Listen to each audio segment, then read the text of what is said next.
My, how the tables turn. This, you know what? I got to give it to Tyler. You're keeping my interest with your table turning. So yeah, you just keep it up. Keep it up.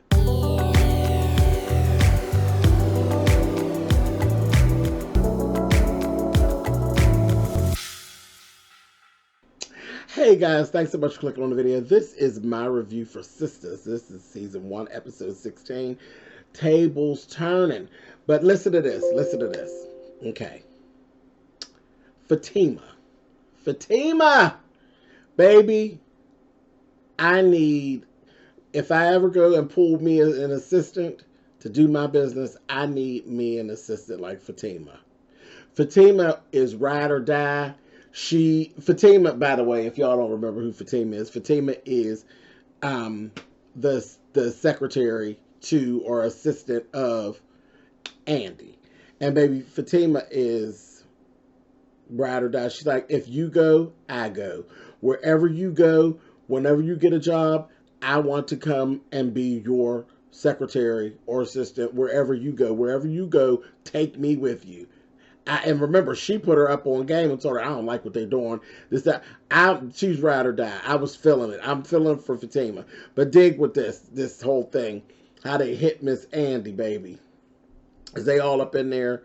And old boy Morris is their attorney. I said, shady, shady, shady. This was the first turned over table. $10 million lawsuit he's hitting them with. And they want Andy disbarred. I said, wow. Wow. So they do all that. The partners are pissed. They basically let her boss know, you know what to do with her. And her boss ends up saying to her, you didn't give me up. And she's like, no, what good would that have done? It wasn't like it was going to save my job. So what good would that have done? He's like, I really appreciate that. I don't know. I just appreciate that. You could see in his face he was worried. And she should have flipped it on him because he's the one that made her, told her she needed to do it. And he had nerve to say, I'll make sure that they're fair to you. Huh? Really? That's all that you have for me. I saved your neck, your name, and your job. And what you got for me, who now I'm going to be disbarred. My career is ruined. I have no job. And I'm going to be in financial ruins as far as you know. And what you have is you'll make sure that they're fair to me. You get you some of that. That's what you get you some of. I said, oh, baby. It just goes to show you're in this by yourself. I don't care what people are saying. You in this by yourself. Dirty dog. Dirty dog. I was pissed. I wanted to punch him in his throat. Anyway, moving on. Karen and her assistant, another ride or die. Karen went back to work. She's like, I can't do it. I just can't. I can't go back in there. She said, girl, don't even worry about it. And now I come from, I'm a licensed cosmetologist. Y'all know that. She holding that salon down for her and let her know like she got her back. She's doing her clients and all of that stuff. I was like, now that's a ride or die right there. She's holding it down. I was like, again, you don't run into people like that. You really don't. You run into people like that in your life, you need to hold on to them and treat them well. Treat them well. Don't shade them. Don't do them. Treat them well because you don't.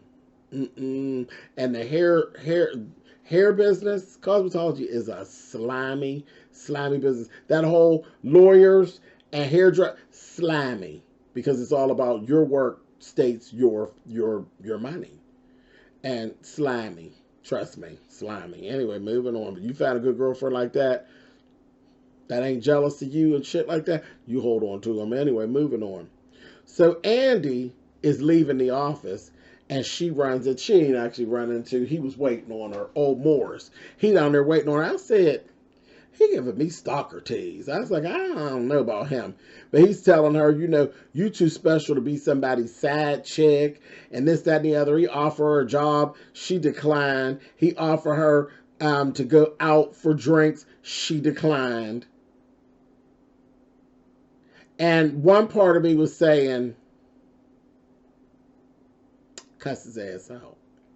There's another part of me that's saying, why not?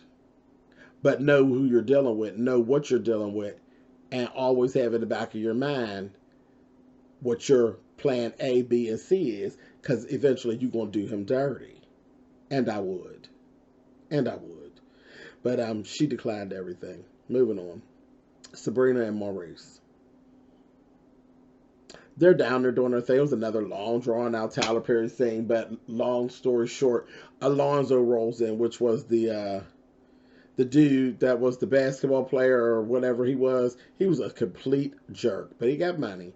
He was down there hitting on Sabrina, cashing this large check, and she paid him dust, and he asked for her phone number and everything. Child, she gave him Maurice's phone number, so she got him and crushed his face and got back at Maurice all in one big whop. I said, that was pretty good, Sabrina. I give it to you, girl. That was good.